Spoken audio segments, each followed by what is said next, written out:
Application of green hydrogen. The motorcycle, cars, passenger buses, heavy-duty trucks, trains, aeroplanes, passenger ships, cargo ships, ceramic industries, steel industries, refineries, chemical industries, farmers, and many more industries. All these industries will continue growing using green hydrogen. Let us talk about business.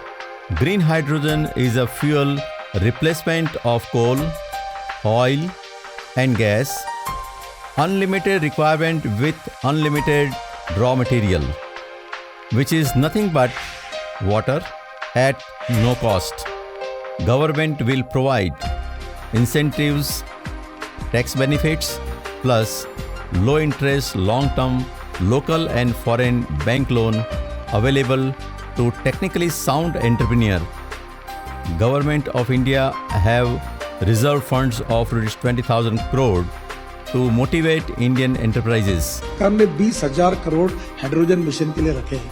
तो ये green hydrogen is the future for the country. हमारी railway, हवाई जहाज, हमारी गाड़ियाँ, truck, buses, हमारा steel, chemicals सब उसके ऊपर चलेगी और 10 साल में पूरा ये इंपोर्ट खत्म हो जाएगा, पोल्यूशन भी खत्म हो जाएगा।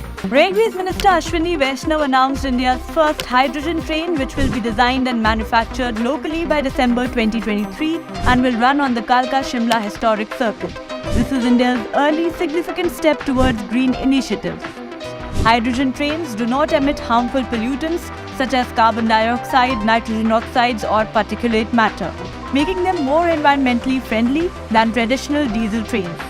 Another benefit is that hydrogen can be produced using renewable energy sources such as wind, solar or hydropower, making the fuel supply for these trains clean and renewable. Why hydrogen and not petrol?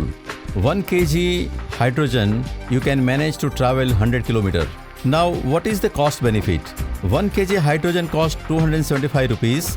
1 kg hydrogen you can travel 100 km. So per kilometer the cost will be 2 rupees 75 paisa. If you use a petrol, 1 liter petrol costs 100 rupees. In 1 liter you can travel around 15 km. So the cost per kilometer comes to 6.66 rupees. The difference between petrol and hydrogen will be around 4 rupees per kilometer. Plus environmental benefit also. If you wanted to travel 100 km, so you are using 1 kg of hydrogen. At the end of 100 km travel, you are going to release 9 liter of pure water vapor and not any carbon dioxide and carbon monoxide. Whereas when you are traveling same 100 km by using petrol, it will going to release 15.34 kg of carbon dioxide and carbon monoxide into the atmosphere. Any risk? Yes, hydrogen is explosive in nature. You must have heard about hydrogen bomb. NASA Fire Technology Limited will play a vital role in manufacturing hydrogen. Out of 100% of the total project activities, 30 to 35% role played by NASA, mainly in handling and storage, which is the biggest challenge supported by NASA scientists and engineers. Green hydrogen will be a game changer.